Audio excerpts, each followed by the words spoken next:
designo de la cátedra. Los que me conocen saben que yo nunca tomé asistencia.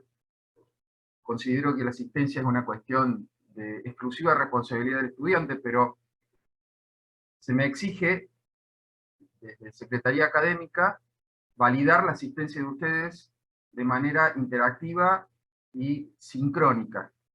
Después de muchas discusiones, yo eso se lo expliqué en la clase pasada, pero lo vuelvo a repetir por las dudas, de manera interactiva y sincrónica quiere decir, y a ese acuerdo hemos llegado, y ellos lo van a analizar de esa forma, que cuando yo diga no pongan nada, porque si no pareciera que no me están escuchando, ahora no pongan nada, pero cuando yo les diga en algún momento pongan ahora presente, yo tengo que anotar en algún lado la hora que les dije pongan ahora presente y validar solamente los presentes que hayan entrado en el minuto, minuto y medio, 2 a lo sumo, desde el momento que yo dije pongan ahora presente.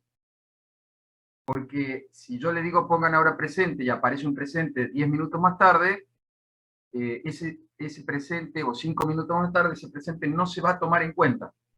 Ustedes me van a decir, pero justo me levanté al baño. Bueno, van a haber 2 o 3 oportunidades para que ustedes den un presente y sumen con esas oportunidades al menos 2 presentes a lo largo de la clase.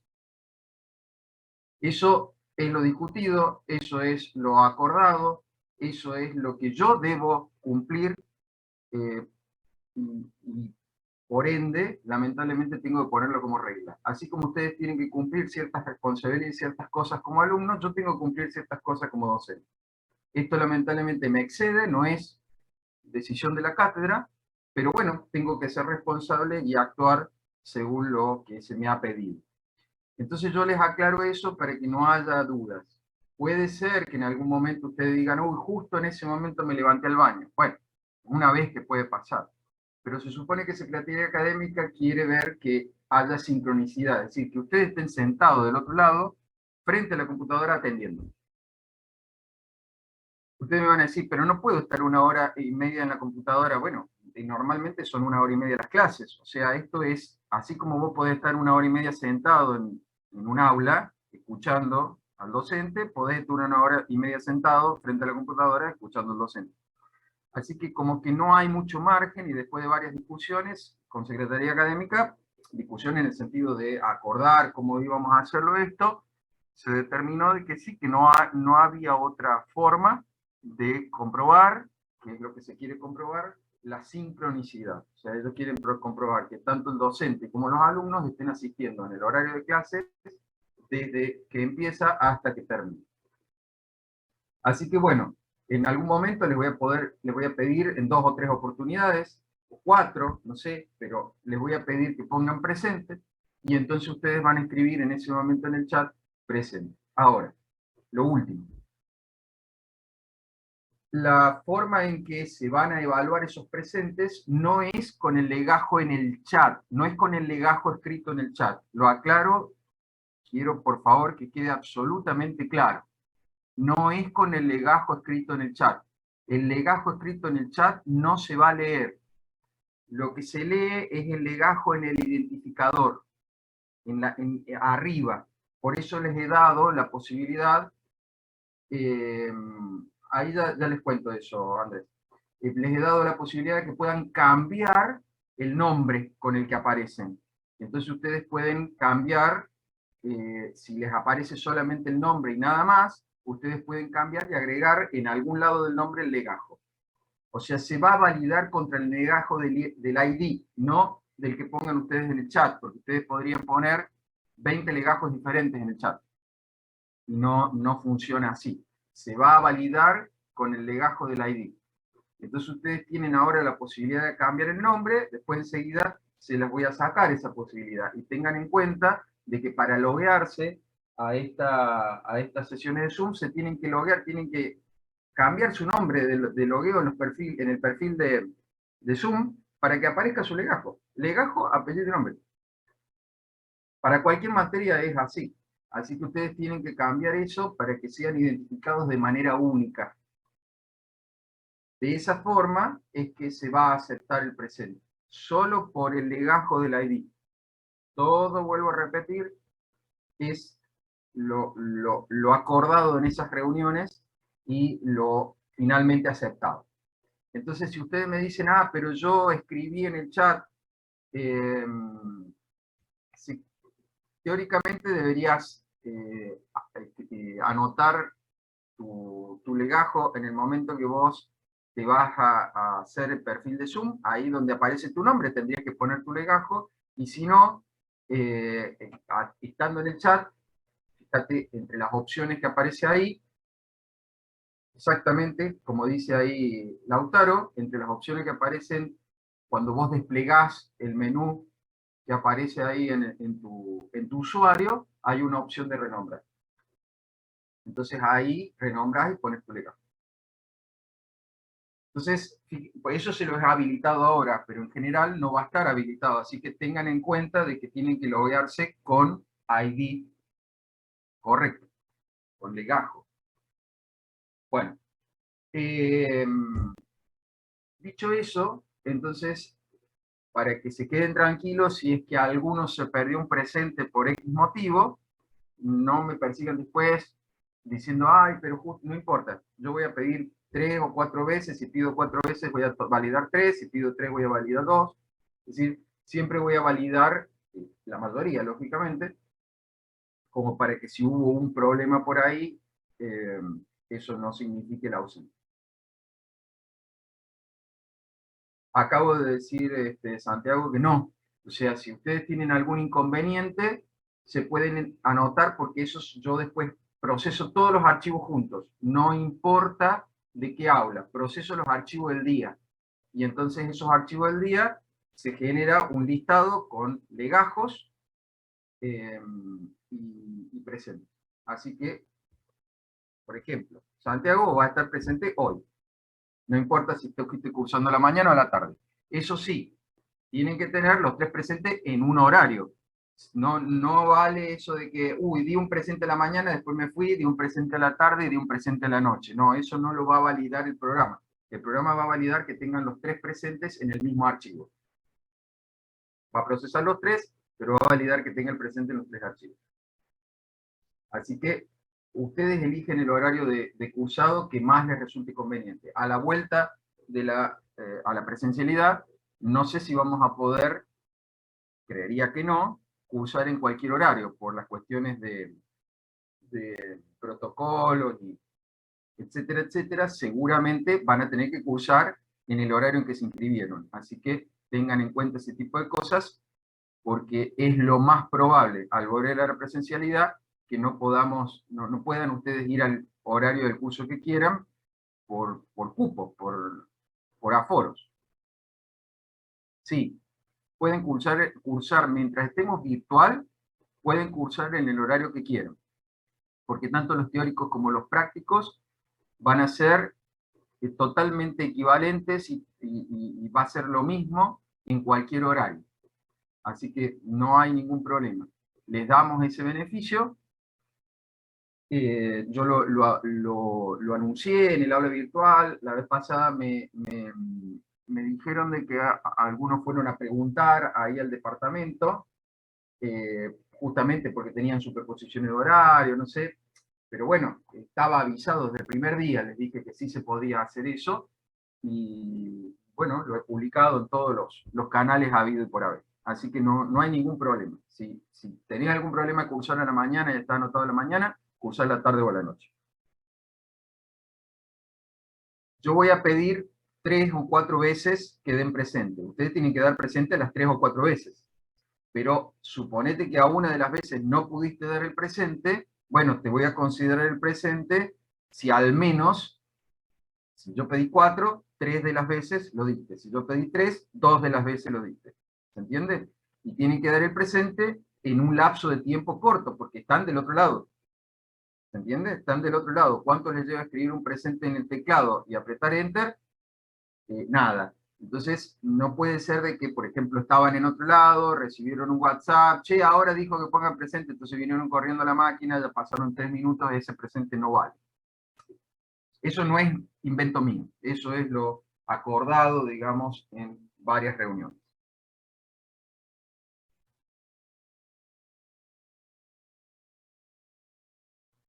Sí, solamente presente, porque lo que se evalúa es que ustedes tengan en ese momento que yo pido el presente una interacción, porque el programa lo que va a hacer es, en el rango horario, yo anoto cuando digo, bueno, pongan ahora, entonces yo anoto.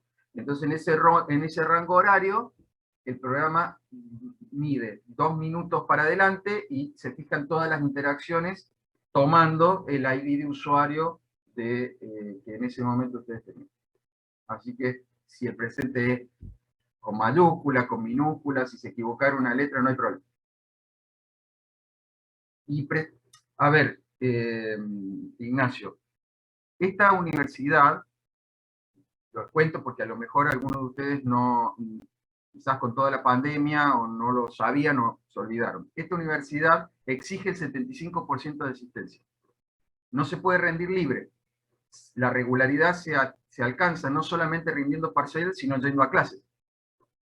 O sea, en esta universidad ustedes tienen que tener el 75% de asistencia. Eso está en los reglamentos de estudio, no es invento de ningún profesor de ninguna cátedra. Ustedes tienen que tener el 75% de asistencia para estar regular. Así que en la presencialidad va a ser igual. La presencialidad habrá alguien que tome lista o en la presencialidad se verá cómo se va a hacer, pero al menos por ahora en la virtualidad es así. Así que tengan en cuenta eso. En la nacional, por ejemplo, no hace falta ir a clases. Ustedes pueden no ir nunca a clases, salvo que alguna materia tenga alguna comisión en donde les obligan a dar un presente porque tienen que ir a los prácticos, pero no es obligatorio ir a clases.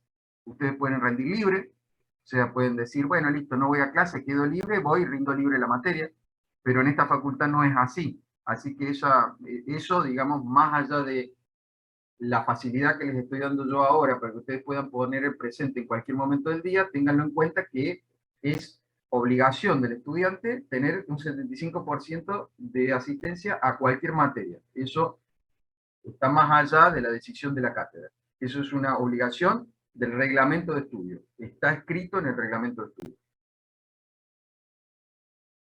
En principio va a ser así, Mateo. Va a ser una y una. En principio una y una. Ahora le estoy volviendo a dar una clase yo, porque todavía no habían tenido clase teórica para el práctico.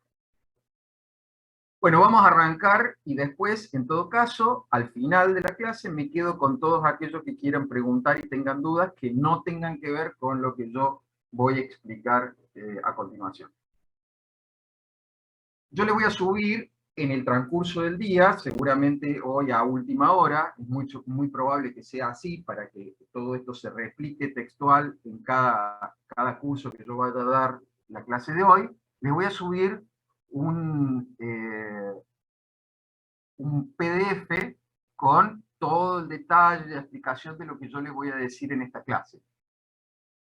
No voy a subir filminas, porque como ya van a ver, en realidad no tiene ningún sentido que se la suba. Ya van a ver por qué, porque la filmina no tiene más que un apoyo visual para que ustedes escuchen qué es lo que les tengo que decir, para que ustedes entiendan qué es lo que les tengo que decir, y después vayan y estudien de eso escrito que les voy a subir, que tiene algunos comentarios extras, algunos ejemplos, algunos modelos, definiciones, con la referencia a las páginas del Chapra, de donde algunas de esas cosas han sido extraídas, para que entonces ustedes tengan la bibliografía para poder estudiar el tema. ¿Tá? Entonces lo mejor que pueden hacer ustedes es prestar mucha atención a lo que les voy a decir, tomar apuntes, como lo hacen en clases, para escribir aquellas cosas que yo digo, presten atención a esto, por ejemplo, y después estudiar y complementar todo lo que ustedes vayan a participar en esta clase en los apuntes, para que luego, la semana que viene, cuando ustedes tengan el práctico, entiendan en el práctico cómo se hace, porque van a hacer un ejercicio completo, y estén en condiciones de aprobar la autoevaluación. No me pregunten ahora nada de la autoevaluación, porque como dije, no es tema de lo que quiero explicar ahora. En todo caso, si alguien quiere saber algo de la autoevaluación, al final de la clase me quedo contestando esas preguntas.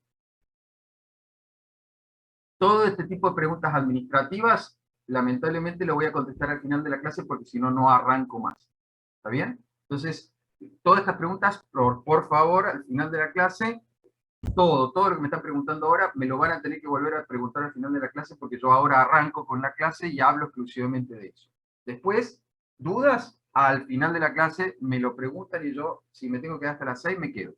Pero necesito terminar a las 3:30 para liberar a quienes vienen a escuchar la materia. Entonces, que supongo que son todos, pero dudas extras administrativas al final. Bien.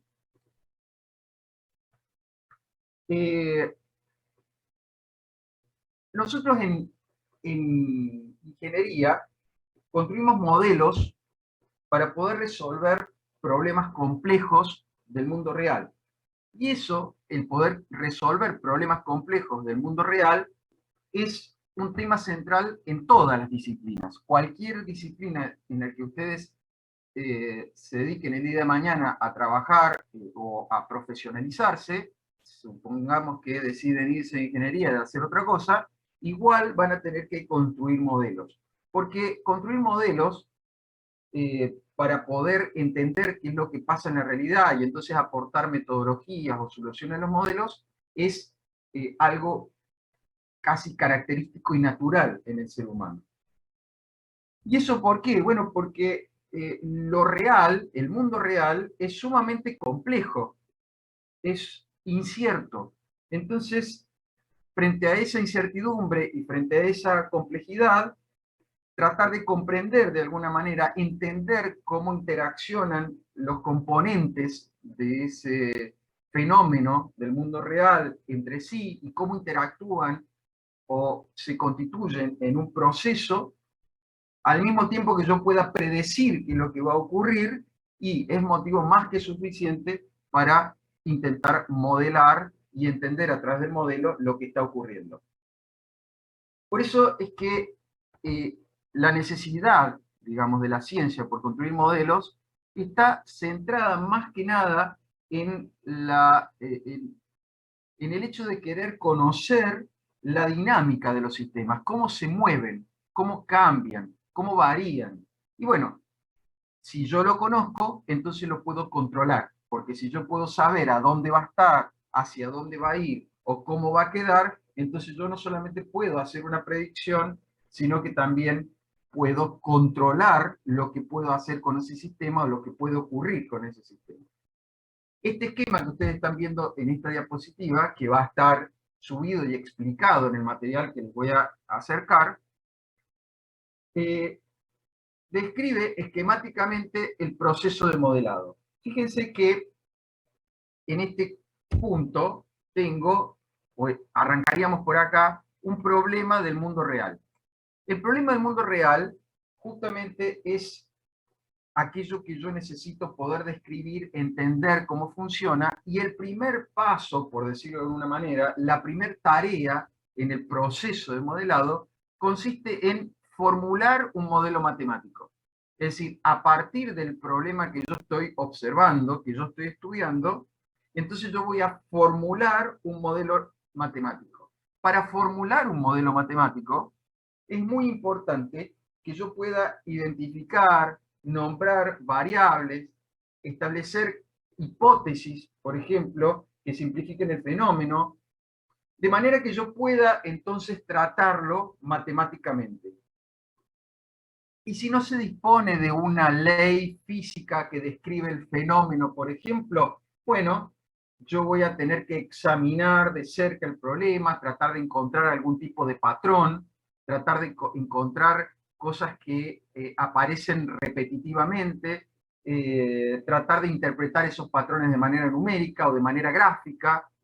Yo tengo que poder aplicar un montón de herramientas, todo lo que yo aprendo en una carrera de ingeniería, para tratar de entender qué es lo que está pasando ahí, si es que no existe ya alguien que lo haya entendido y que me dé cuál es la ley que rige ese fenómeno. Por ejemplo, si yo estoy viendo algo que se cae desde la terraza de un edificio, la ley que rige la caída de ese objeto es la ley de gravitación universal. Entonces, o la segunda ley de Newton, que tranquilamente podría servirme como ley para poder describir la caída de ese objeto. Pero si yo estoy describiendo un comportamiento anómalo, alguien que nadie ha investigado, algo que nadie ha investigado antes, es probable que yo tenga que entonces aplicar un montón de herramientas accesorias para tratar de encontrar la manera de describir ese fenómeno sin tener una ley que lo rija. De todas formas, tenga la ley o no tenga la ley, yo voy a poder construir un modelo matemático que va a representar la formulación de ese problema de la realidad. Esta parte, digamos, a partir del problema del mundo real y la formulación en un modelo matemático, muchas veces depende del conocimiento de la situación, muchas veces depende de las habilidades matemáticas de aquel que está haciendo la observación y el estudio, justamente para poder entender cuáles son las relaciones que pueden existir entre las diferentes variables que intervienen en el fenómeno, y es por eso que nosotros no la vamos a abordar en esta materia. Nosotros la vamos a tomar a esa parte como conocida.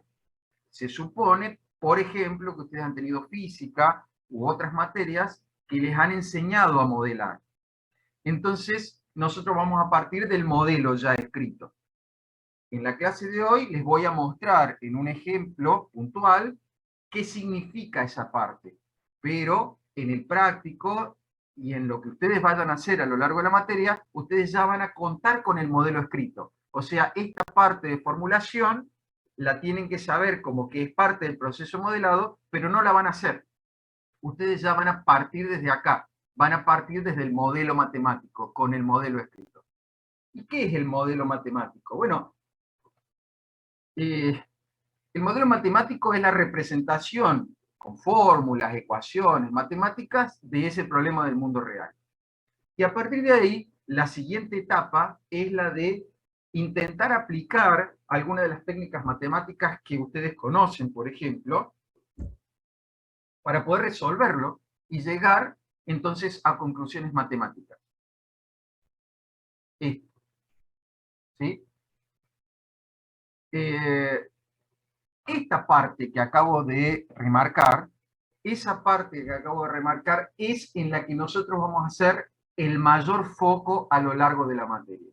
A lo largo de la materia nosotros vamos a ver cómo a partir de un modelo matemático, una ecuación dada, podemos aplicar técnicas numéricas, métodos numéricos para resolverlo. Porque lo que ustedes saben hasta ahora es aplicar técnicas o métodos analíticos para poder resolver un modelo matemático. Pero una vez que nosotros aplicamos alguna de las técnicas conocidas, en esta materia solamente aplicaremos técnicas numéricas, vamos a obtener las conclusiones matemáticas. ¿Y qué son las conclusiones matemáticas? Bueno, justamente es lo que me va a permitir iniciar una tercera etapa, que es la de interpretar. Esta etapa también la vamos a trabajar en la materia, pero esta etapa es la que ustedes tienen que desarrollar con el esfuerzo de entendimiento y estudio.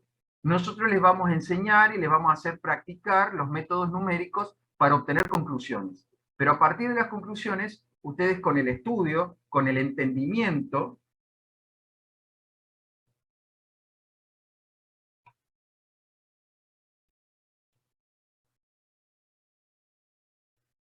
alguien que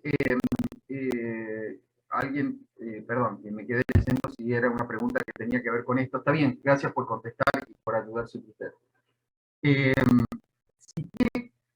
Ustedes tienen las conclusiones con ese estudio que ustedes tienen que hacer con el entendimiento y con lo que yo les voy a ir explicando, tratando de hacer lo más didáctico posible todo esto, entonces ustedes van a interpretar esas conclusiones para poder entonces hacer predicciones. ¿Qué sería interpretar? Y bueno, la interpretación es justamente, de alguna manera, ofrecer explicaciones para poder hacer predicciones. Por ejemplo, una vez que yo resolví el modelo, una vez que yo ya tengo la solución, con la solución puedo decir, bueno, ahora que tengo la solución, puedo saber cuál es la temperatura que va a tener este sistema dentro de una hora, o puedo saber a dónde va a estar este cohete dentro de 5 minutos, o puedo saber a dónde va a disparar esta variable económica, o a dónde va a estar uno de los modelos más difíciles de interpretar, los modelos sociales y económicos, pero hay modelos y hay ecuaciones para tratar de interpretar y tratar de alguna manera hacer predicciones del mundo real. A partir de esas predicciones viene una última etapa que la vamos a tocar poco, pero también la vamos a ver porque tenemos que ver todo el proceso completo, que es la de validación. La etapa de validación es una etapa que la vamos a tocar y la vamos a ver, pero ustedes no van a poder hacerla tal cual sería en la vida real. ¿Por qué? Porque en la verdad de los hechos, si ustedes, por ejemplo, crean un modelo socioeconómico y entonces hacen una predicción, tienen que esperar que ocurra el tiempo de la predicción para ver si su predicción fue verdadera o no. Por ejemplo, yo puedo hacer un problema para ustedes y decir qué temperatura va a ser en el año 2050 si tengo estos parámetros y ocurre esto y la ecuación que modela el calentamiento global, bla, bla, bla. Bueno, que nosotros podamos ver si eso es verdadero, vamos a tener que esperar hasta el año 2050. Y realmente en la vida real muchas veces ocurre así.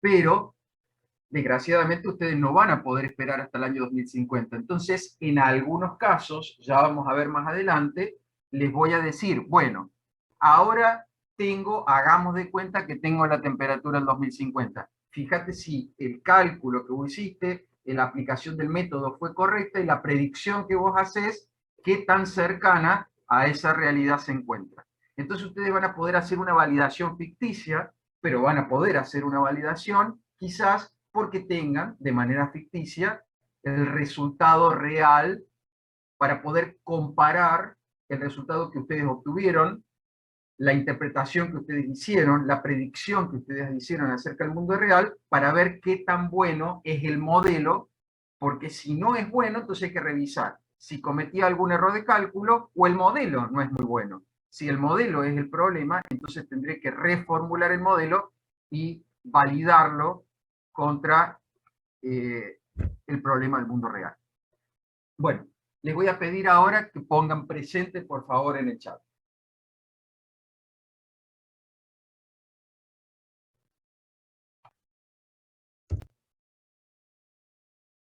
Podemos describir el proceso de modelado como una serie de pasos. El proceso de modelado va a tener 7 pasos. En realidad depende mucho del autor. Claro, porque por ahí ustedes pueden ver algún autor por ahí y dice, pero este autor dice que el proceso de modelado tiene 5 pasos. Y de paso les digo algo. Si ustedes, por ejemplo, eventualmente en un examen final, por ejemplo, yo les preguntara sobre los pasos en el proceso de modelado, y ustedes me escriben 5 pasos, por ejemplo, yo te digo, pero según lo que nosotros hemos visto en la materia, te voy a decir, nunca te voy a decir, no, acá falta. Yo te voy a decir, según lo que nosotros estudiamos, estarían faltando 2 pasos. Entonces me va a decir, sí, pero yo estudié de este autor, que escribe paper, publica en el MIT, por ejemplo, y este autor tiene un paper, mire, le muestro, que habla de 5 pasos en el proceso modelado y enumera los pasos en A, B, C, D y E, y le voy a explicar qué es A, qué es B, qué es C, qué es D y E. Perfecto, te voy a decir. Tenés el 10. O sea, a mí no me importa si ustedes usan la bibliografía que yo les ofrezco, o la bibliografía obligatoria de la cátedra. Digo obligatoria porque siempre en todo programa hay que poner una bibliografía obligatoria. Pero realmente no me importa si ustedes usan otra bibliografía que sea fuente fidedigna, obviamente, y que ustedes sean capaces de sostener su afirmación. Entonces ustedes me podrían decir, según fulano de tal, que es profesor de tal lado, y de acuerdo a la publicación que hacen, un paper que, mire, le muestro el paper, el proceso de modelado, bla, bla, bla, bla, perfecto.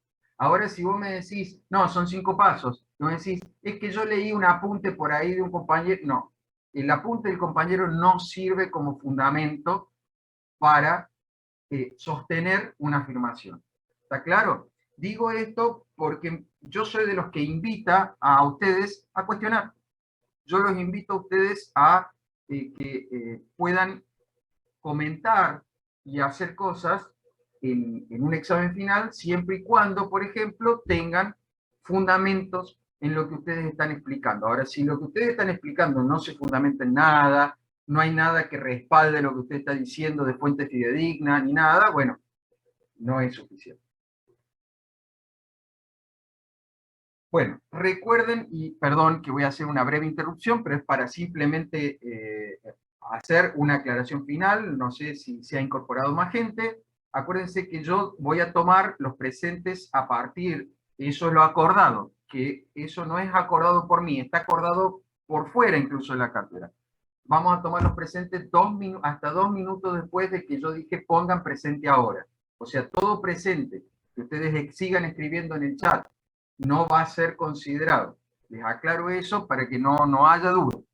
Entonces, ay, no llegué porque yo estaba en el baño. No hay problema, ya voy a pedir que pongan otros dos presentes. Bueno, por ejemplo, el presente de Candela, perdón que te use a vos de ejemplo, ese no estaría considerado. Además, Candela, por más que pongas presente, tampoco se te va a considerar el presente porque no tenés el legajo puesto en tu nombre. Entonces, como eso no hay forma de que yo después vaya a buscar el apellido tuyo, vaya a buscar de qué no, porque no me puedo poner a mirar 200 millones de archivos, tu presente Candela, por ejemplo, perdón que te tome de ejemplo, no estaría aceptado. Ni los que están poniendo ahora, por ejemplo. Ninguno de los presentes que están poniendo ahora van a ser considerados. Solamente los presentes que ustedes escriban cuando yo diga, pongan ahora presente. Ese es el presente que voy a considerar y que ustedes escriban ese presente tampoco. Y si siguen poniendo presente, realmente no me importa, porque la verdad que está todo registrado, pero si siguen siendo cabezones y siguen poniendo presente, entonces me doy cuenta que me están tomando para la chacota y eso es como que me pone de muy mal humor. ¿Está bien? ¿Se entiende, Sara? Me pone de muy mal humor. Acabo de decir que no pongan presente. ¿Tá?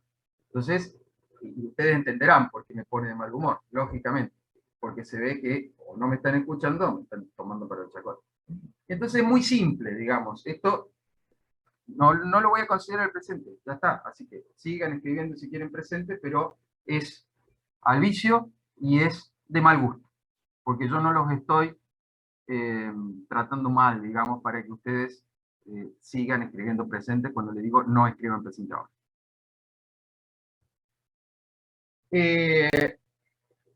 Los pasos que mencionan estos autores, entonces, son 7. Estos pasos tienen que ver con la definición del problema en sí. La definición del problema en sí tiene que ver con la situación de modelar o de describir el problema físico. Esa descripción del problema tiene que ser lo más detallada y clara posible, porque la descripción detallada del problema, el estudio, el análisis detallado, no hay problema, de acuerdo, gracias por tu comentario. La descripción detallada del problema lo que va a permitir es que el resto de los pasos sea exitoso. Entonces, ¿qué va a pasar? Después de ese paso descriptivo del problema, va a venir el paso de la teoría. El paso de la teoría es simplemente identificar cuál es la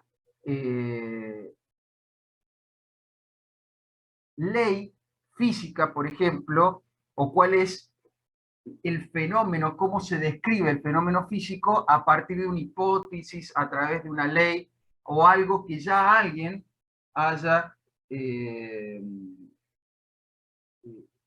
estudiado, que haya alguien implementado. Entonces uno dice, ah, bueno, este problema físico se puede describir con esta teoría. Todas las preguntas administrativas al final de la clase, chicos, por favor. Entonces yo luego tengo una descripción matemática. La descripción matemática no es más que llevar esa teoría a una ecuación, a una formulación.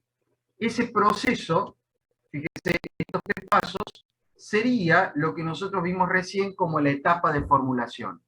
Determinar el problema, describir la teoría que refiere a ese problema y luego hacer una descripción matemática, es decir, obtener una fórmula que permita describir el problema en sí. Luego que tengo la descripción matemática, viene la solución. Acá es donde yo puedo implementar métodos analíticos o métodos numéricos para obtener la solución. Entonces, en esta etapa sería lo que nosotros veíamos la segunda del proceso modelado del esquema que veíamos recién, la de justamente resolver el problema. Y luego de que se hace una interpretación, viene una validación. Entonces, acá estaría en esta descripción de los pasos como que la interpretación y validación, la tercera y cuarta etapa juntas. Pero me quedan dos acá que ¿dónde estarían en el proceso de modelado? En realidad se consideran pasos para que justamente ese proceso de modelado sea eficiente y efectivo, que justamente es determinar cuáles son las limitaciones que tiene mi modelo. Mi modelo puede tener limitaciones de uso en cuanto al dominio del problema. Ejemplo, las leyes de Newton, que corresponden a la física mecánica, no se aplica al átomo, por ejemplo. Es decir, a nivel atómico, a nivel subatómico, la física mecanicista no funciona. La física de Newton no funciona a nivel subatómico. Entonces hubo que construir una nueva física, la física moderna.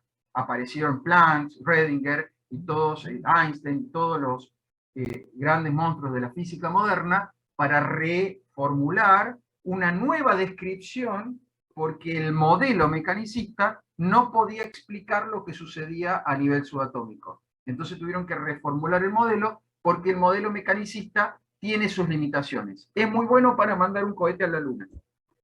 Es excelente para mandar un cohete a la Luna. Pero no sirve para describir lo que ocurre en una fisión nuclear, por ejemplo.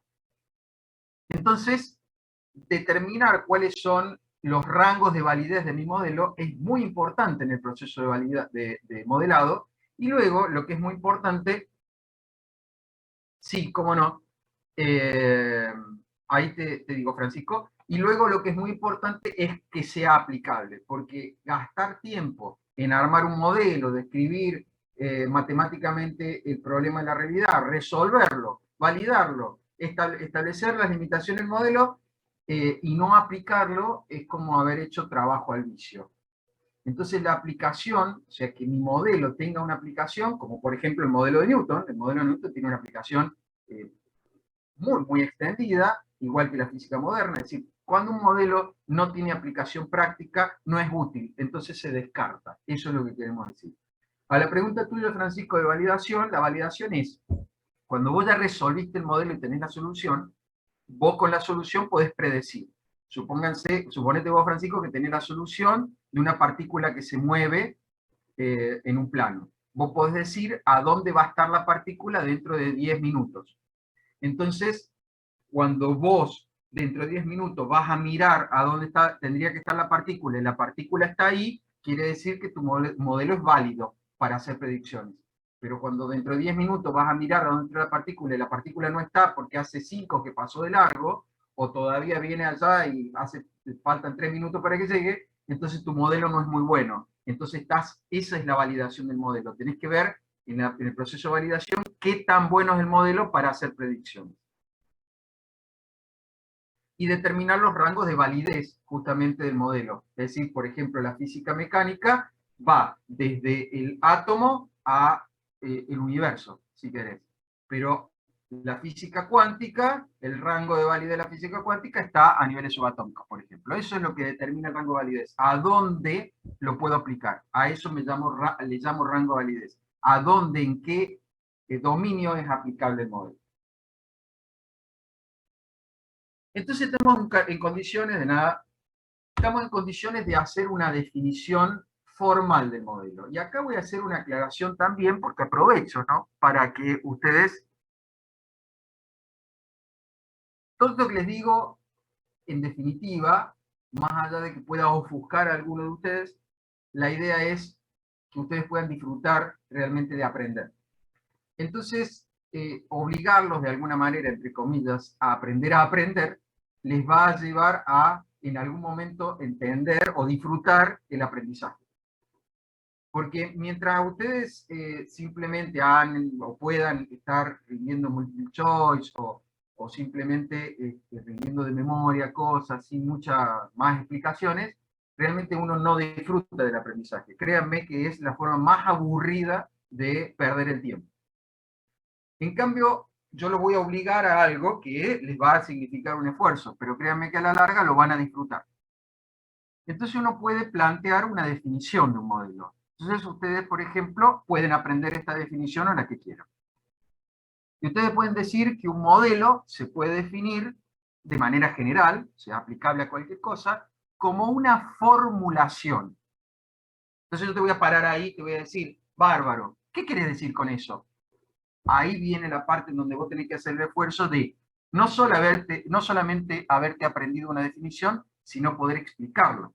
Porque lo que yo voy a evaluar es tu capacidad de aprendizaje. No voy a evaluar tu memoria. No sos una computadora que yo lo que quiero medir es cuánta RAM tenés. No, no me interesa tu capacidad de memoria, me interesa tu capacidad de aprendizaje. Entonces yo te voy a preguntar, ¿qué es una formulación? Entonces me va a decir, y bueno, en este caso se refiere al hecho de poder traducir, por ejemplo, el problema del mundo real a una ecuación, por ejemplo. Eso es formular.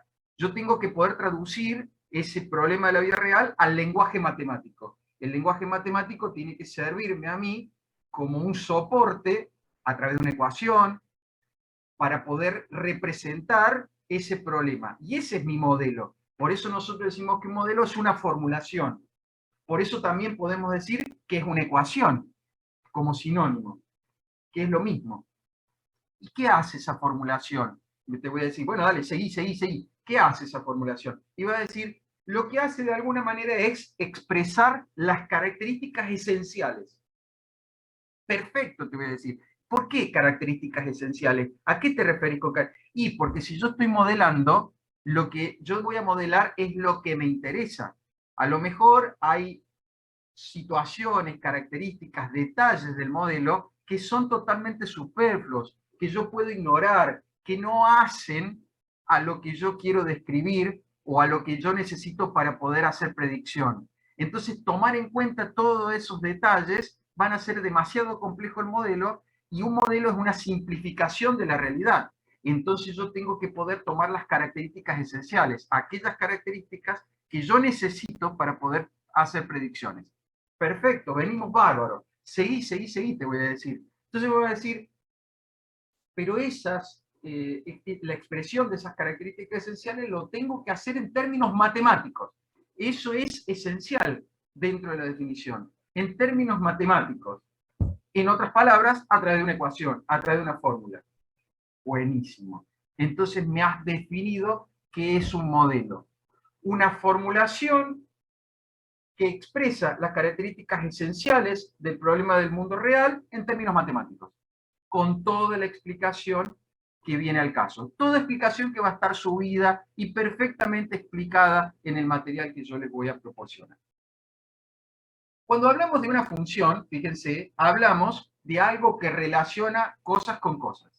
Esta función, que normalmente es una ecuación algebraica o lo que sea, porque estamos hablando de una ecuación matemática, va a relacionar un conjunto de variables independientes, un conjunto de parámetros y de funciones de fuerza con una o más variables dependientes. ¿Qué son cada cosa? Bueno, las variables independientes son aquellas características del sistema que al cambiar van a establecer o van a definir el estado del sistema.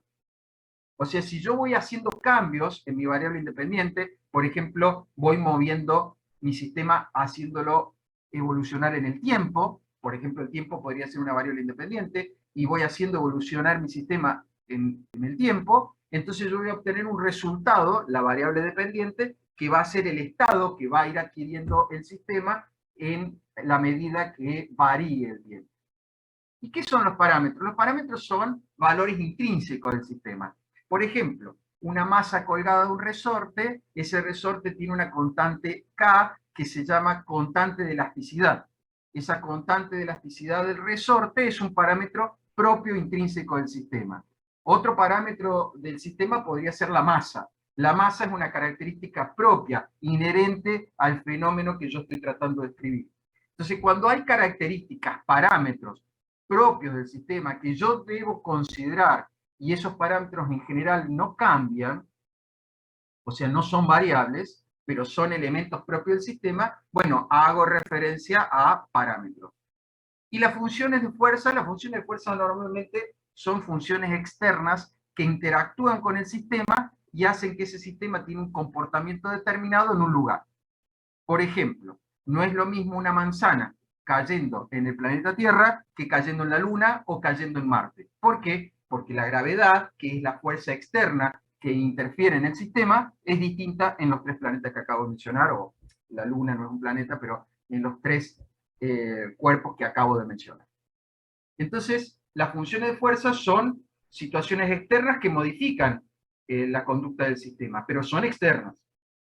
Los parámetros son, sí, como no, los parámetros son características inherentes al sistema. Por ejemplo, la masa, la constante de elasticidad del resorte, son cosas que, imagínate que yo me llevo ese sistema masa-resorte a la Luna. La constante de elasticidad va a seguir siendo la misma. Lo que cambia es la gravedad, es decir, la fuerza externa. Pero el parámetro, que es la constante de elasticidad, es la misma acá, en Marte o en la Luna. Entonces son características inherentes al sistema. Exactamente, Ignacio. Eso es funciones de fuerza. Y las variables independientes son las variables que modifican el estado. Por ejemplo, el tiempo, la posición, o sea, voy haciendo variar el tiempo, voy haciendo variar la posición, son las cosas que yo voy haciendo variar para que esa variación modifique el valor de la variable dependiente, que es la que determina o la que expresa el estado en el cual se encuentra ese sistema. Por ejemplo, si estoy hablando de algo que cambia, la temperatura de algo que cambia con el tiempo, yo digo, bueno, a los 10 minutos la temperatura es 20 grados, a los 15 minutos es de 22, a los 20 minutos es de 23. Entonces yo digo, el comportamiento de este sistema es que en el tiempo la temperatura aumenta.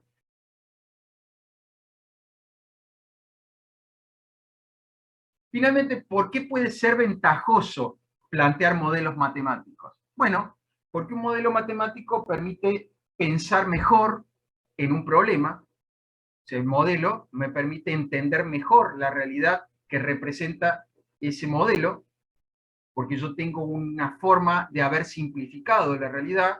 De hecho, por ejemplo, ¿cómo hicieron ustedes cuando empezaron a estudiar, cuando iban al secundario, para entender por qué, por ejemplo, un vaso se me cae de la mano y se me hace triza contra el piso, y por qué la luna no se cae arriba de la Tierra? Entonces, para entender eso, entonces les enseñaron física, les enseñaron algunas leyes y les mostraron algunos modelos. Con esos modelos ustedes pudieron entender que la luna gira con cierta velocidad, que se equilibra con la velocidad de caída. Entonces, bueno, ahí empezaron a entender por qué la luna no se cae, pero por qué si un vaso se cae, por ejemplo. Entonces, el entender la realidad lo pudieron hacer a través de modelos. Les permite explicar y comprender justamente mejor esos fenómenos, les permite comunicar, o sea, si ustedes ya lo entienden, entonces lo pueden explicar.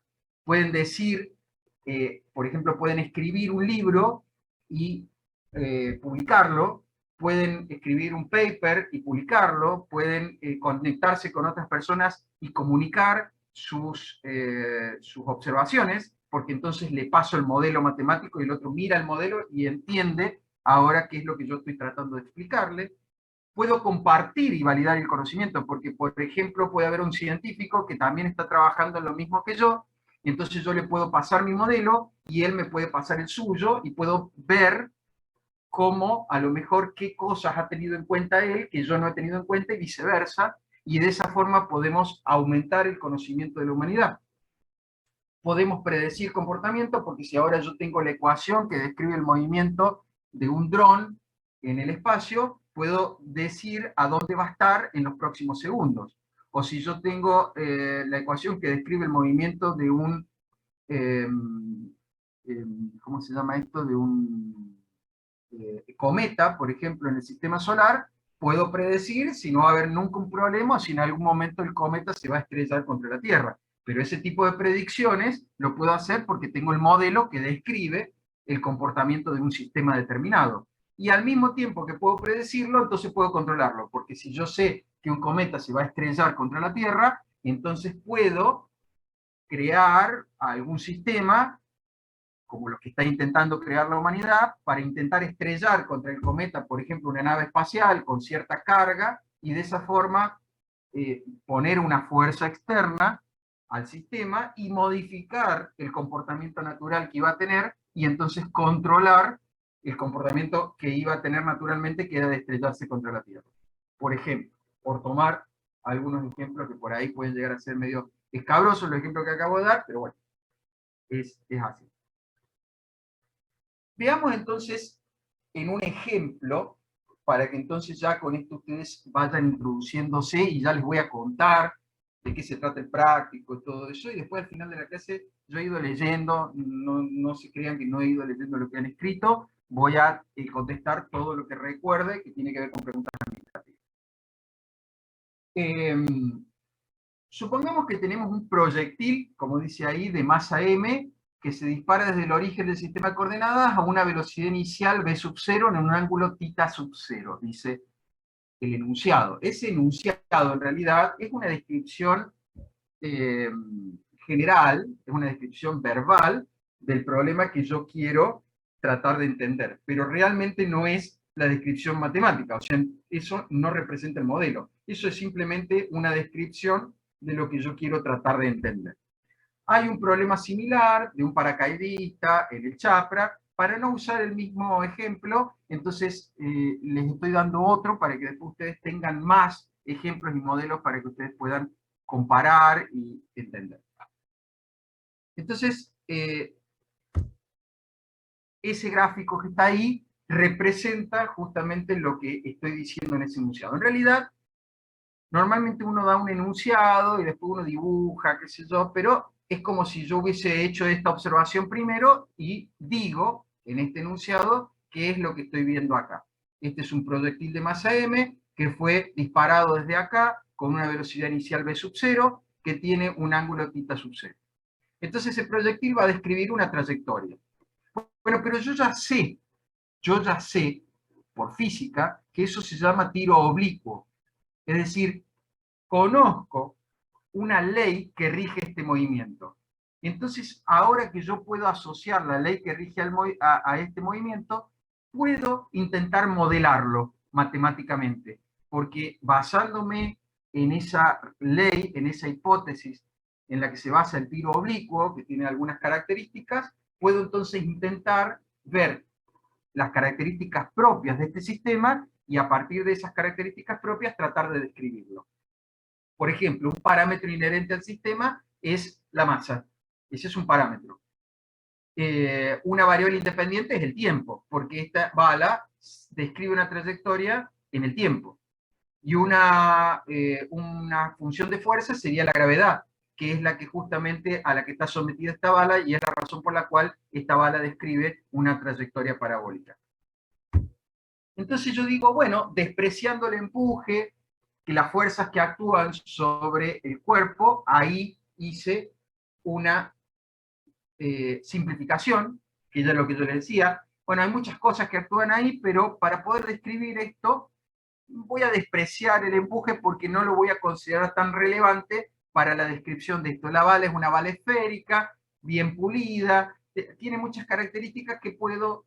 que me permiten ciertas licencias, como por ejemplo despreciar algunas cosas para tomar como referencia los valores más relevantes y empezar a armar un modelo y luego validarlo. Entonces, miro y hago lo que se llama diagrama de cuerpo aislado. ¿Por qué?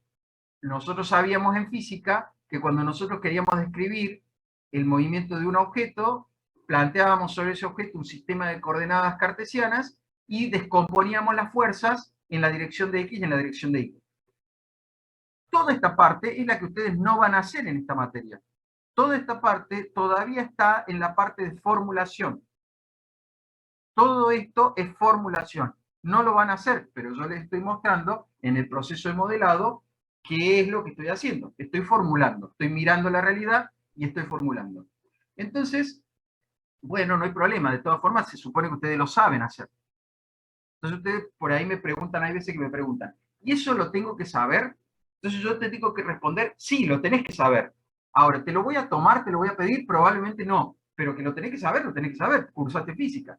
Por ahí hay veces que me hacen preguntas que yo me quedo pensando, digo, ¿qué me quiere preguntar con que si lo tiene que saber? Si se lo voy a tomar, entonces pregunten más preciso. No me digan, esto lo tengo que saber porque les voy a decir siempre sí. Lo tienen que saber, saberlo tienen que saber. Ahora, si lo que ustedes quieren saber es si se los voy a tomar, pregúntenme, ¿y esto usted lo va, o sea, esto se evalúa en esta materia? Ah, ahí te voy a decir, no, esto no lo evaluamos en esta materia. Lo tenés que saber, pero no lo evaluamos, porque esta materia evalúa métodos numéricos, no formulación. ¿Está? Entonces yo digo, bueno, tengo una función de resistencia, vamos a suponer que es una fuerza de rozamiento, y esa fuerza de rozamiento se describe de esta forma, donde m es la masa y b es una constante de proporcionalidad a la velocidad que tiene ese objeto.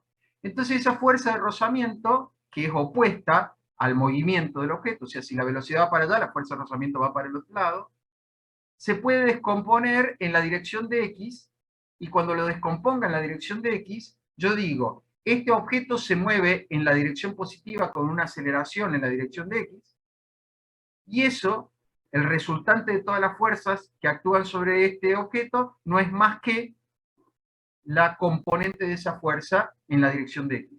Eso es lo que hacían en física. Ustedes decían, esto se está moviendo, entonces cumple con la ley, la segunda ley de Newton, fuerza igual a masa por aceleración. Entonces pongo masa por aceleración en la dirección de X, y las fuerzas que son las componentes en la dirección de X de todas las fuerzas que interactúan acá adentro. La única es esta.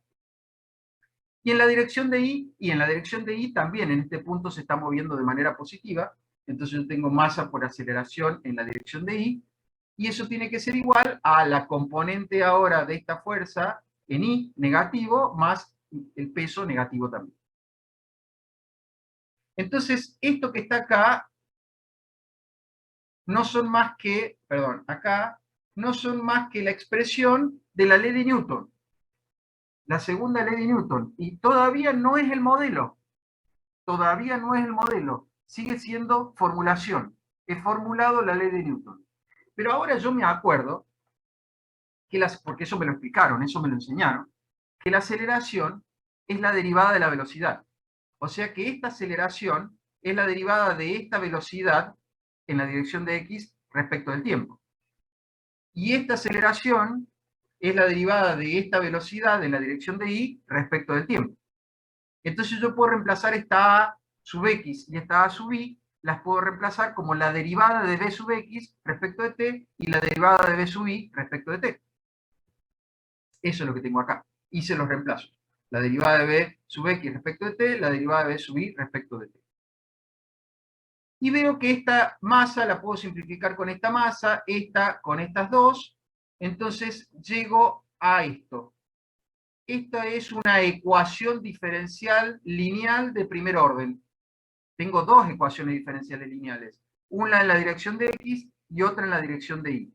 Esta ecuación diferencial describe la velocidad de esta masa en el eje Y, en el eje X, perdón. Y esta describe la velocidad de la masa en el eje Y.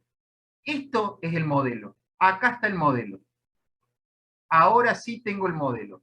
O sea, que ustedes en el práctico, o lo que vayan a hacer a partir de ahora, autoevaluaciones, o exámenes finales, parciales, todo, siempre van a partir del modelo. Nosotros le vamos a dar un problema que dice, dada la siguiente ecuación diferencial que modela un fenómeno físico, y le vamos a chantar una ecuación diferencial inventada, total, modela un fenómeno físico que no necesariamente ustedes tienen que saber cuál es. Y eso es lo bueno de la interdisciplinariedad, creo que lo dije bien, que yo puedo tener, no necesariamente tengo que saber cómo funcionan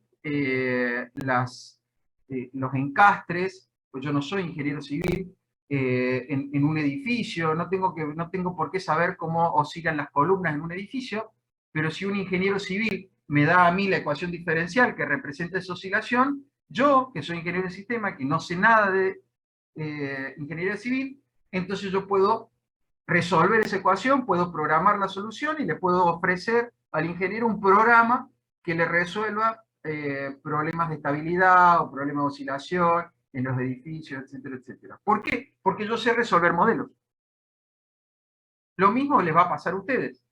No necesitan conocer a fondo una disciplina en particular, pero si un experto, o ustedes tienen la capacidad de hacerlo, les da el modelo, entonces ustedes, con lo que van a aprender, lo van a poder resolver.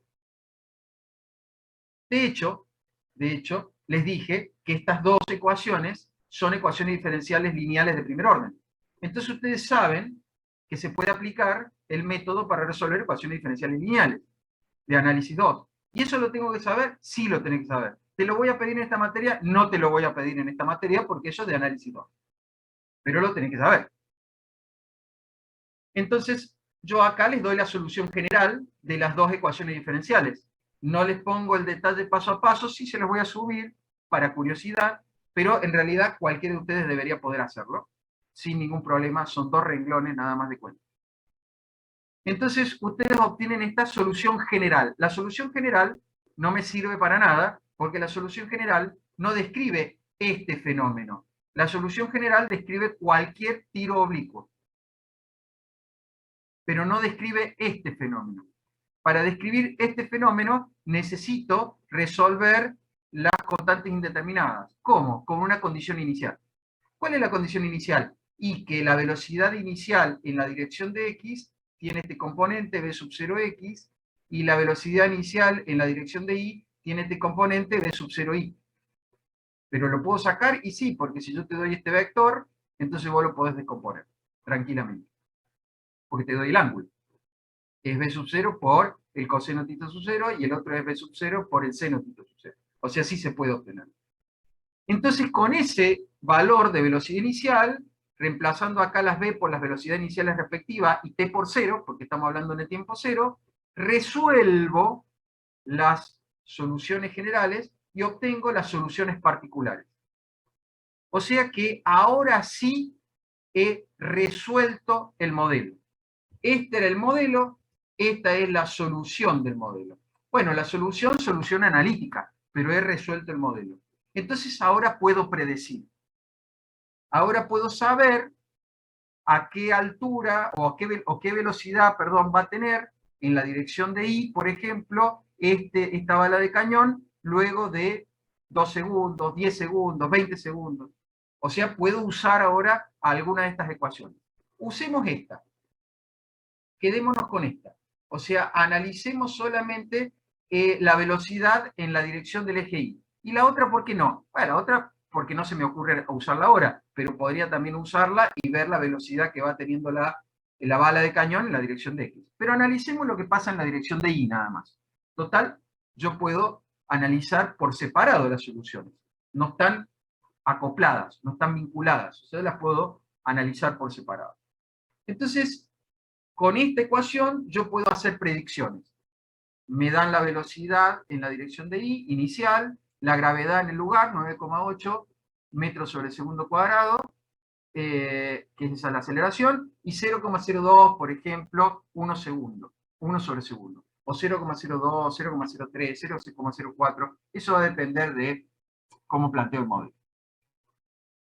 Entonces, con esas cuentas, creo que hice una modificación de último momento y no le puse acá un 4, creo, pero de todas formas, en el apunte que les voy a subir está bien planteado. Pero aclaro eso por las dudas, porque me parece que en la diapositiva no hice esa última modificación que agregué para que ustedes notaran mejor algo que les voy a mostrar enseguida. Creo que lo aumenté a 0,04, pero de todas formas no se preocupen, que en ese apunte que les subo está bien resuelto, todo bien calculado. Pero con esos valores, reemplazándolos acá en esta ecuación y dándole diferentes valores de tiempo, puedo obtener estos valores de velocidad. Entonces, les pido por favor que ahora, 1509, pongan presente en el chat.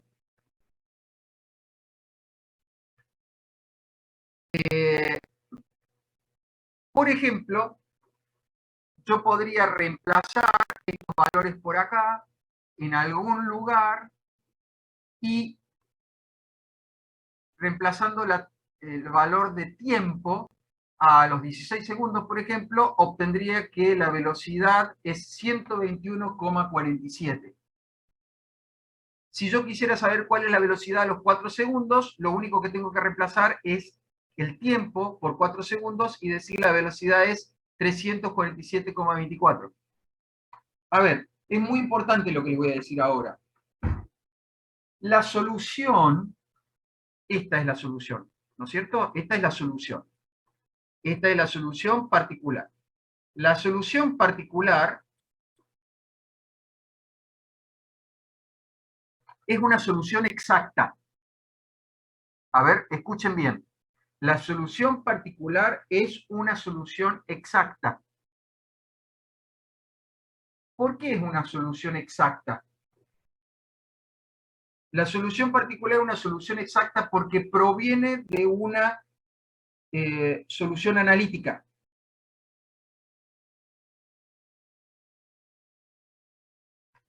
Esa solución exacta no necesariamente tiene que dar un resultado exacto.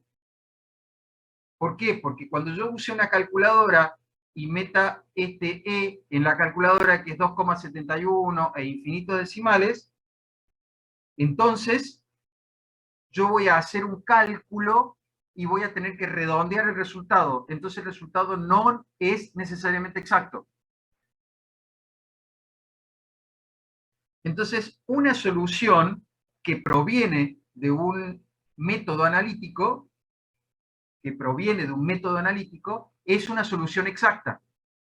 Pero el resultado, operar con esa solución para obtener un valor numérico, el valor numérico no necesariamente es exacto. Lo están viendo acá, lo he redondeado a 2 decimales. Método analítico, efectivamente. Entonces, uno diría, ¿por qué estudiar métodos numéricos? Si los métodos analíticos me dan soluciones exactas. Si yo ya sé análisis matemático, ¿por qué estudiar métodos numéricos? Bueno, porque aquellos que fueron alumnos míos saben, porque se los dije el año pasado, que cuando yo tengo una ecuación diferencial de primer orden, si la ecuación diferencial no es a variables separables, ni homogénea, ni lineal, ni Bernoulli, ni exacta, no la puedo resolver.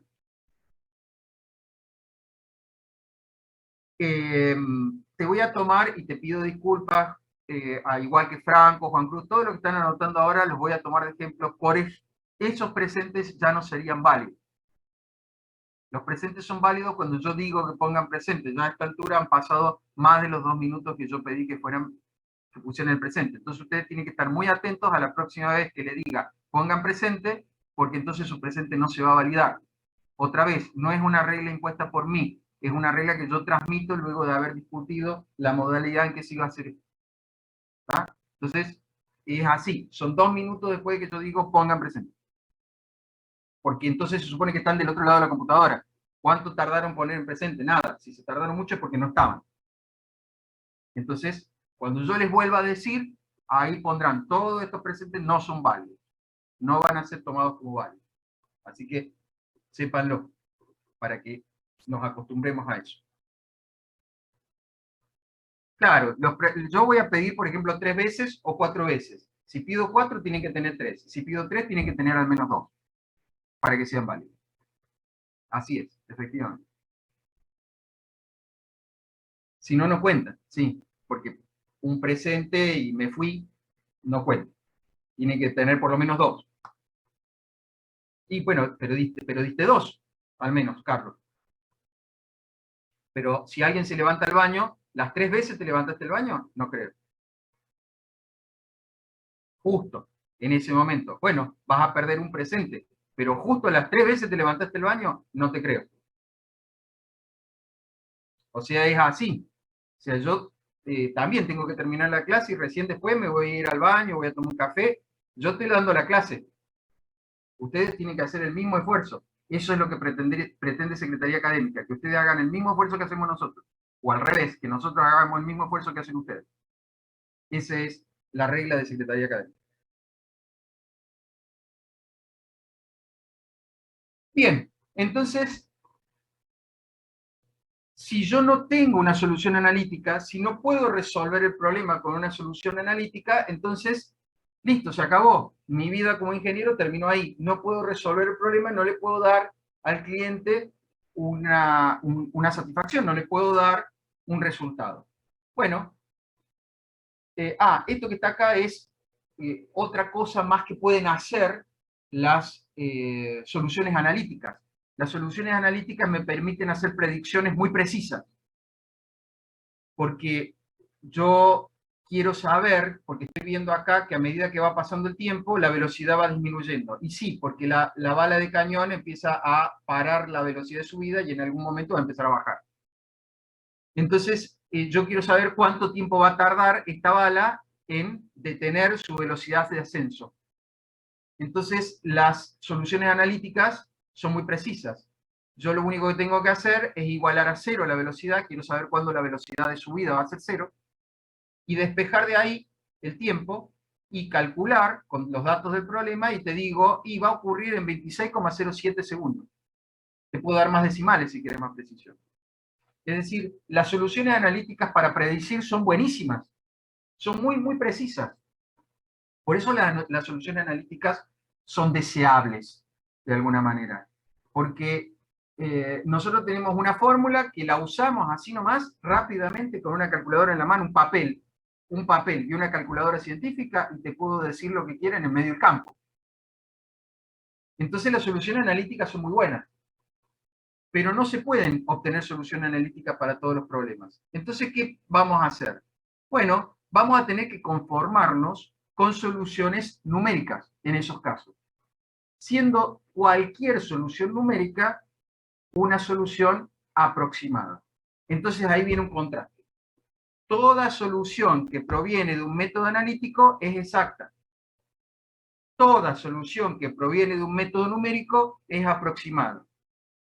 Pero los resultados, los valores que se obtienen de aplicar las dos soluciones, en general son todos aproximados.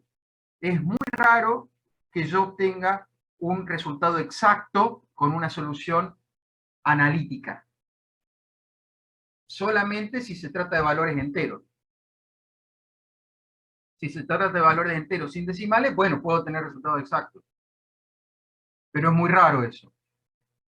Y si se trata de valores enteros con una solución aproximada, y no, porque ya la solución es aproximada, así que no importa si son valores enteros, el resultado es aproximado.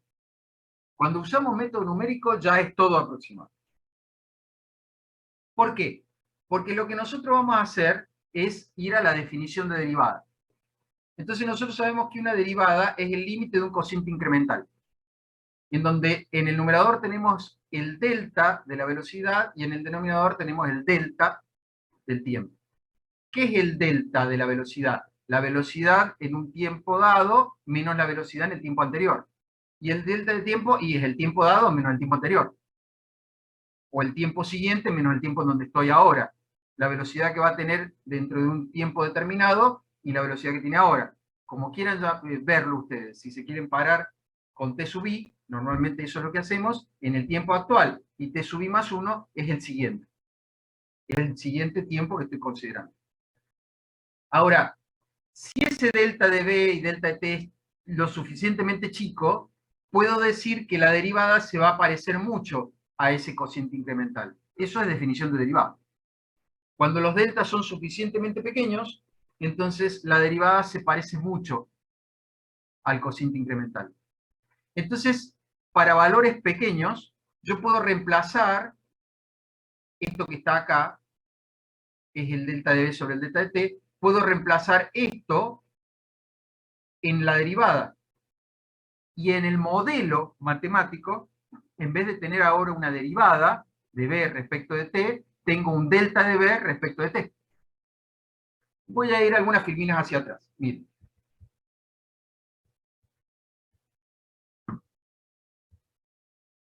No pasa. Este es el modelo.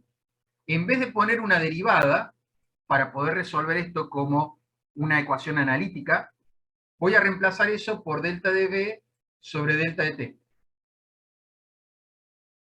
Eso es todo lo que hago. Y esto que está acá lo dejo como está. Entonces, ese reemplazo está hecho acá.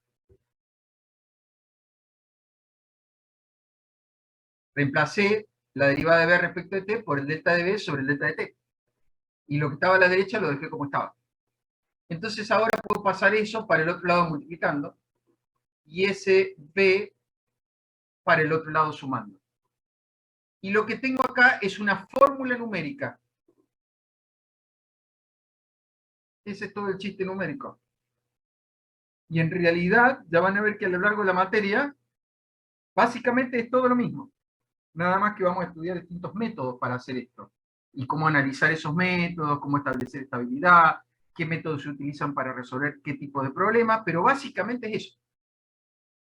Es usar una aproximación a las derivadas de una ecuación diferencial. Entonces, fíjense que dice que para poder calcular el valor de la velocidad en un tiempo t sub i más 1, necesito el valor de la velocidad en un tiempo t sub i, todos estos parámetros, y el salto de tiempo entre t sub i más 1 y t sub i.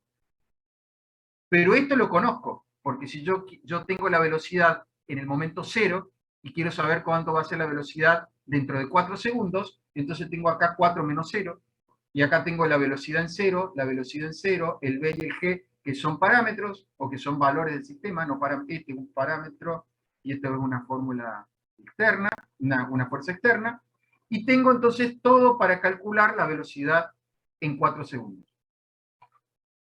Entonces, con eso en mente, acá he puesto una tabla en la que están comparados los dos métodos. Acá tienen el método analítico. Este es el método que calculo, si yo quiero la velocidad en 16 segundos, directamente reemplazo en la fórmula el t por 16 y obtengo esto. Si quiero la velocidad en 20, la reemplazo directamente en 20 y obtengo esto. Pero si yo tengo un método numérico y quiero la velocidad en 20, no puedo hacer eso. Tengo que decidir qué delta de t voy a usar, qué paso voy a usar, no puede ser muy grande, porque si no voy a ser muy impreciso, y empezar a calcular paso a paso hasta llegar a 20.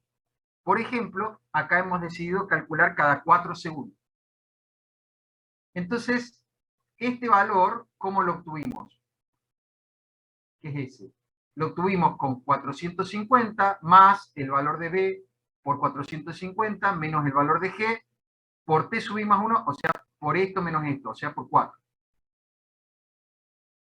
Y eso me dio 338,80. Ahora quiero que calcular el que sigue. Bueno, voy a usar 338,80 acá y acá. Y el delta, y es 8 menos 4. Ah, 4 otra vez. Y eso me va a dar 245,39. Y para calcular el siguiente, bueno, uso 245,39. Es un método iterativo. Es un método que se puede programar. Claro, porque si ustedes leyeron el apunte que les dejé de la clase pasada de la introducción al análisis numérico, el análisis numérico surge por el auge de las computadoras. Porque es muy engorroso hacer esto a mano. Ah, pero usted no lo va a hacer a mano. Sí, 3 cálculos. 3, 4 cálculos no es para nada engorroso. Yo les voy a hacer 3 o 4 iteraciones para que ustedes me demuestren que saben aplicar el método y que saben usar los valores para calcular el siguiente valor. Pero en la vida real, si ustedes quieren precisión, van a tener que hacer muchos cálculos. Y hacer muchos cálculos a mano es ridículo. ¿Por qué? Y bueno, porque miren, si yo uso un paso de 4, porque fíjense, 4 menos 0, 4. 8 menos 4, 4. 12 menos 8, 4. Ah, eso quiere decir que voy saltando cada 4 segundos. Claro, esto, que yo le llamo delta de t, es cada 4 segundos. Ya vamos a ver que esto también se le suele llamar h, siendo h una letra para indicar el paso. Ya lo vamos a ver.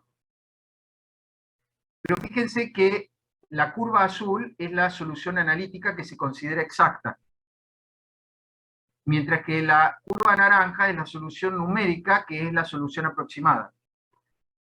Las dos parten del mismo valor, claro, porque 450 es dato. Por eso las dos coinciden en el valor inicial. pero a medida que me voy moviendo en el tiempo, la solución aproximada se separa de la solución analítica. Y eso se debe a que, como esto es un método aproximado, con cada paso yo voy metiendo error en el cálculo. El error de la aproximación. Entonces, a medida que voy calculando más valores, me voy alejando cada vez más y ese error, la diferencia entre el valor que yo estoy considerando verdadero y el valor que no lo es, esa diferencia es lo que yo considero error. Es mucho lo que tenemos que decir de error, así que ya lo vamos a ver en la próxima clase teórica. Pero les quiero mostrar, para poder cerrar la clase y que terminen de entender este concepto, lo siguiente. Acá tienen un Excel, en donde les muestro que esto es muy fácil de programar. Ah, en un examen práctico no van a tener un Excel. No, lo van a tener que hacer a mano. Pero ustedes pueden usar un Excel si quieren para comprobar si lo que ustedes hicieron a mano está bien.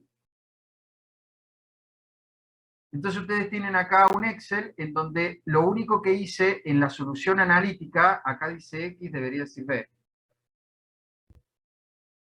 Lo único que hice en la solución analítica es reemplazar en la fórmula el valor de t, el valor de tiempo. Tomo la fórmula analítica y reemplazo el valor de tiempo. Uso una función de redondeo para que me tome 2 decimales. Pero acá, fíjense que yo estoy haciendo eso de tomar el valor anterior como velocidad que yo tengo en t sub i, meter eso en la fórmula. Esto no es más que la fórmula, esa que ustedes veían en la filmina, esa fórmula. O sea, está programada esa fórmula ahí. Y estoy considerando la diferencia entre estos dos valores, que sería el delta, que me va a dar 4 en este caso. Entonces yo lo que hago es copiar eso y lo pego. Ya está. Entonces tengo el cálculo de todos los valores, lo hizo la computadora. Yo no tuve que hacer nada más que la fórmula y escribir la fórmula en un Excel. Ahora, lo que ven acá es justamente la diferencia entre una curva y la otra por haber considerado pasos de 4 segundos. Quiero más precisión, quiero acercarme más al valor verdadero. Bueno, disminuyo el paso. Tomo pasos de a 1 segundo. ¿Qué hago? Nada, vuelvo a escribir la fórmula y la pego. Ya está. No hice nada más, nada más. Pero ahora la analítica, que es la azul, está, o la naranja, por decirlo de alguna forma, que es la numérica, está casi encima de la analítica. Uno puede ampliar y ver que todavía hay una diferencia, pero es mucho más precisa. Por favor, pongan un último presente. Y acá, en un caso más chico, por ejemplo, en 0,5, 0,5, 1, 1,5, otra vez copié y pegué. Fíjense, la solución numérica ya casi está sobre la analítica. ¿Cuál es la moraleja de esto que les estoy mostrando? Que en realidad las soluciones numéricas, a pesar de ser aproximadas, pueden ser tan buenas como las analíticas.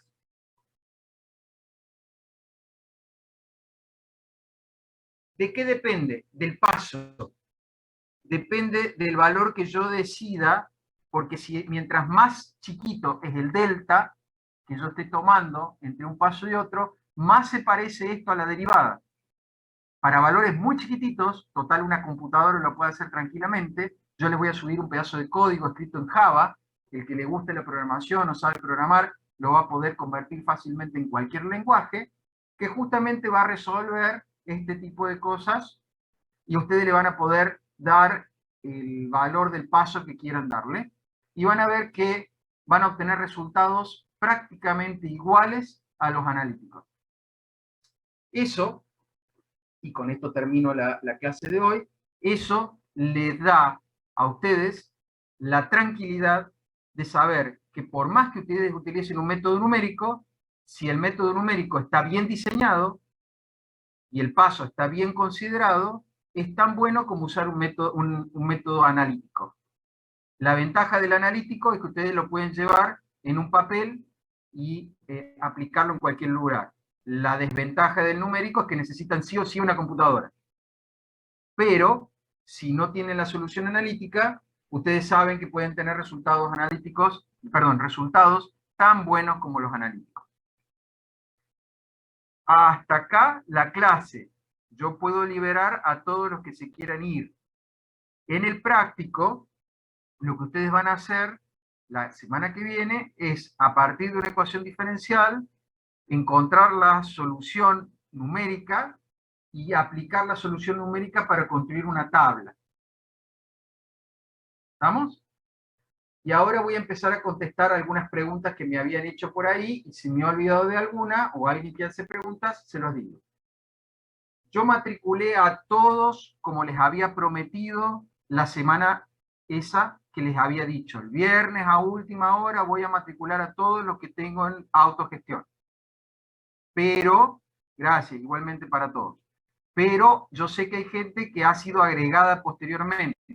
Bueno, voy a hacer lo mismo. Esta noche a última hora o mañana, porque se me juntan un montón de problemas, entre hoy y mañana, hasta luego, voy a terminar de matricular a todos los que hayan sido incorporados en estas últimas semanas en el aula virtual.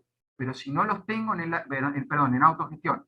Pero si no los tengo en autogestión, no los puedo incorporar en el aula virtual, salvo que los incorpore como oyente. Pero si los incorporo como oyente, no van a tener acceso a las autoevaluaciones.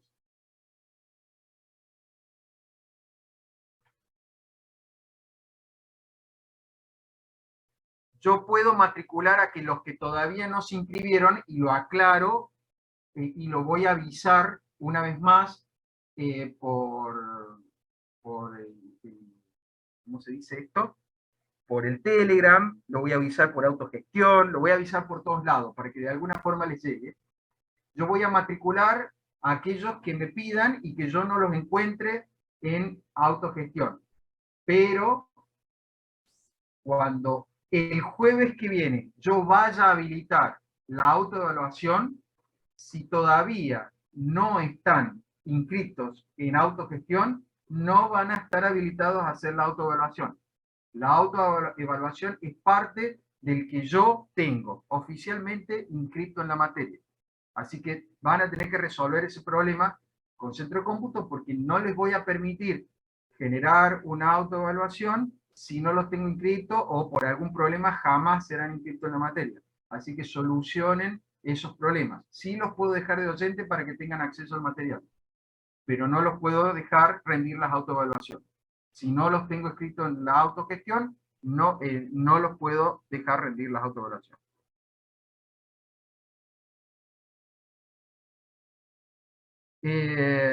Voy a revisar eso, vamos a ver, porque yo el viernes ese que les había dicho, tal cual prometí, todo lo que yo tenía en autogestión, y créanme porque lo controlé uno por uno, todos fueron inscritos y habilitados en el aula virtual. Así que si yo te inscribí, en ese momento no estabas en autogestión, o tenés dos usuarios, vaya a saber cuántos usuarios en aula virtual, que suele ocurrir, y estás matriculado con el que te aparece tu legajo. Entonces, si ese es el problema, tenés que pedir en Centro Cómputos que te aclaren también esa situación, porque entonces apareces con más de una matrícula en el aula virtual y tenés que ver cuál es la matrícula que se te está considerando válida. Pero de todas formas, yo voy a, otra vez, entre hoy y mañana, ténganme paciencia, entre hoy y mañana voy a matricular a todos los que están en autogestión y por algún motivo fueron incorporados en estos últimos días, y no los había todavía matriculado en el aula virtual. Pero el viernes pasado yo los matriculé a todos. No me quedó ninguno por matricular.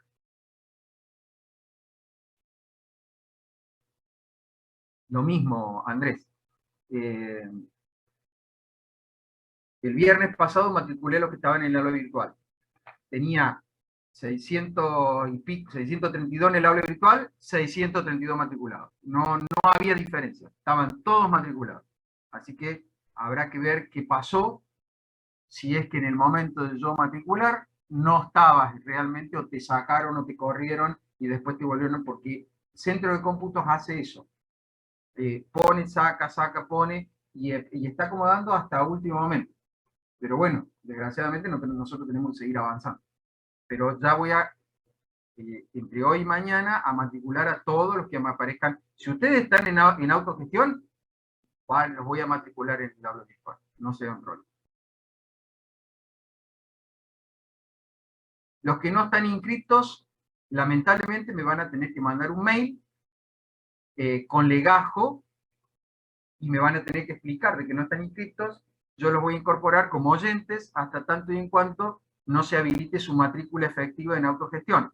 Pero me van a tener que tener paciencia, porque la matriculación manual tarda mucho. Y si recibo muchos pedidos de matriculación manual, a lo mejor los estoy matriculando a lo largo del fin de semana. Tengo muchísimas actividades y clases que tengo que dar entre hoy y mañana. Entonces, las matriculaciones manuales me tengo que sentar un rato largo a hacerlo, así que me van a tener que tener paciencia. Y todos los que inscribieron esta semana, pero están en autogestión, eso sí lo puedo hacer automáticamente yo, y lo inscribo entre hoy y mañana, cuando pueda bajarlos de la autogestión y pueda pasarlos al aula virtual. Sí, la semana que viene empiezan las autoevaluaciones. Las autoevaluaciones se hacen después del dictado del práctico. O sea que la primera autoevaluación es sobre esto, modelos numéricos. Hasta luego. Mi correo está en la filmina de presentación en el aula virtual, pero también me pueden escribir, como no vas a tener posibilidad de aula virtual, me pueden escribir un mail, nombre mío y apellido, marceloarcidiacono.utn@gmail.